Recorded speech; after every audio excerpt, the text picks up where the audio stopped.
Bon, salut Martin. Donc, je vais te présenter mon approche. C'est l'approche cognitive. Euh, Cette approche-là, ça a été beaucoup développée par Aaron Beck, un psychiatre américain de l'Université de Pennsylvanie. C'est le père de la thérapie cognitive. On lui attribue la triade de Beck. Ça décrit les facteurs alimentant la dépression majeure comme les idées négatives sur soi-même, le monde et le futur. Le projet cognitivisme a été de rechercher à caractériser non seulement le lien entre le stimulus et la réponse comportementale observable par l'expérimentateur, mais aussi l'orientation des processus internes impliqués dans ce comportement. Comme ici, on peut voir la méthode de pensée. Donc, c'est ça, il y a la situation, les pensées qu'on se fait de cette situation-là, les émotions qu'on vit, puis le comportement qui en découle. Les grands concepts de cette approche, il y a les pensées automatiques, les distorsions, puis la flèche descendante que j'ai trouvée. Donc, le fait de penser chez l'être humain se divise en deux manières, les pensées automatiques puis les pensées rationnelles. Les pensées automatiques, c'est quelque chose que l'être humain est en mesure de contrôler. Que l'être humain n'est pas en mesure de contrôler. C'est donc, ces pensées-là sont parfois déformées et subjectives. En tant qu'être humain, on se dénigre facilement. C'est un grand défaut chez l'être humain, si on peut dire. Autant sur le côté personnel que sur la société en général. Comme on dit, ça n'arrive qu'à moi. De toute façon, je suis même pas belle ou on me choisira pas pour ce job-là parce que ils m'aiment pas, là, ils me choisiront pas. Ensuite, l'autre manière de penser, elle est pensée rationnelle. C'est le mode de penser que quelque chose est que l'être humain est entièrement en mesure de contrôler. C'est la manière de penser qu'on prend du recul puis pas se laisser atteindre par ses interprétations abusives. On recherche une démarche logique et rationnelle des événements. Par la suite, il y a les distorsions cognitives. Donc là, je vais t'énommer avec un exemple concret. Il y a le tout et le rien. Mettons que tu dis ma conjointe mon conjoint me quitte, puis je dis je suis un cœur raté. Tu sais, elle est partie, fait que j'ai plus rien. Là. Je suis rien que pas bon. La généralisation à outrance. Vous sortez dans un bar et personne ne vient vous parler alors que la semaine avant, vous aviez beaucoup de succès. Je pogne plus. Je suis vraiment rendue laite. Le filtre. Vous arriviez au bureau avec une nouvelle coiffure. 5 personnes s'exclament qu'elle vous voit bien. Votre patron ne vous dit rien.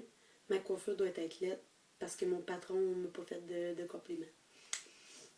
Donc, on filtre notre réalité, notre vision de la réalité est faussée. Le rejet du positif, vous savez très souvent comment dire les choses dans les rencontres de séduction. Un soir, vous êtes fatigué et cela ne fonctionne pas. Je ne sais jamais quoi dire lors des premières rencontres. Donc, on ne tient pas compte des points positifs. On ne fait que s'apitoyer sur les choses négatives de nos expériences. Les conclusions hâtives. Une personne que vous venez de rencontrer tarde à vous téléphoner. Bon, elle ne doit pas être intéressée. Donc, c'est ça. Tu on fait des conclusions hâtives. Mettons, mon conjoint n'est pas arrivé. On va dire, mettons, dans notre tête, bon, ça y est, il est parti coucher avec moi. Dans ce genre-là. L'exagération, la dramatisation et la minimisation. Vous exagérez vos défaites ou le succès. Attends. L'exagération et la dramatisation et la minimisation. On amplifie ou minimise l'importance de certaines choses, comme par exemple, on va augmenter le succès de quelqu'un d'autre, puis on va minimiser nos qualités ou les imperfections du voisin. Le raisonnement émotif, je me sens comme un perdant, c'est donc que je suis un perdant.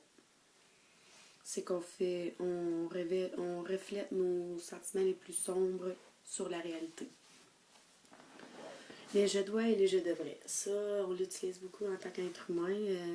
Selon moi, il faudrait... C'est quasiment pire parce que t'acceptes pas les conséquences de ce qui s'est passé. Tu te rapitoies en disant, ben j'aurais dû, comme mettons, je dois absolument être parfait lors des premières soirées de sélection. Tu te mets une barre très haute, donc c'est difficile, fait que tu vis des échecs. Ça nous fait vivre des sentiments de colère, de frustration. L'étiquetage et les erreurs d'étiquetage. Vous n'avez pas été parfait lors de votre première soirée de séduction et vous vous dites je suis un vrai perdant au lieu de constater c'est vrai, ça n'a pas été parfait, mais c'est pas la fin du monde. C'est ça, on se colle une étiquette tout de suite. La personnalisation. Vous sortez avec quelqu'un au restaurant et la personne est malade, c'est de ma faute, j'ai choisi le resto. Vous avez pourtant mangé la même chose sans tomber malade. On se considère toujours le principal responsable des événements désagréables, bien entendu.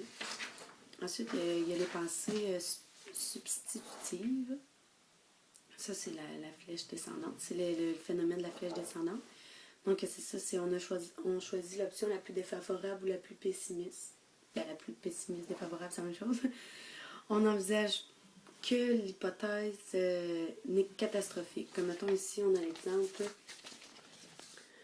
du chum qui est en retard. On aurait le choix de dire, bon, sa voiture, elle démarre pas. Il a perdu ses clés. Fait que là, nous, on associe tout de suite, il y a eu un accident. Par la suite, il est peut-être en train de faire rien qu'un constat, on pourrait penser ça, ou encore, il est blessé. Mais nous, on y va tout de suite avec, il est mort. On va toujours à l'hypothèse la plus catastrophique. Selon moi, cette approche-là pourrait être adaptée pourrait être utilisée auprès de plusieurs clientèles, sauf que moi, la clientèle que je connais le plus, c'est le volet jeunesse, étant donné que j'ai fait mes stages dans 2 milieux scolaires, sauf que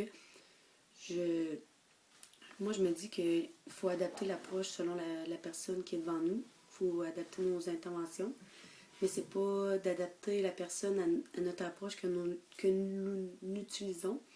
C'est ça, fait que dans la formation de TS, on a appris plusieurs approches, donc c'est à nous d'adapter nos interventions et notre approche selon le client. Moi, j'utiliserais cette approche-là auprès des jeunes parce que souvent ils disent quand mettons ils arrivent au local de retraite, elle m'aime pas, la prof, elle me déteste, puis tout. Puis dans le fond, il faut rationaliser le jeune en disant non, tu sais, c'est ça. Moi, je pense que ça serait de changer leur perception. Fait que j'utiliserais fortement cette approche auprès des jeunes. Moi, personnellement, les types de traitements que j'ai trouvés, c'est une thérapie cognitivo-comportementale qui se donne en Grande-Bretagne. Ça, c'est des séances individuelles avec un psychiatre. C'est ça. Des thérapies centrées sur les troubles psychiques actuels. Dans le fond, le thérapeute aide la personne à amener des pensées plus rationnelles. Puis ça se travaille sur court ou moyen terme, tout dépend de la personne.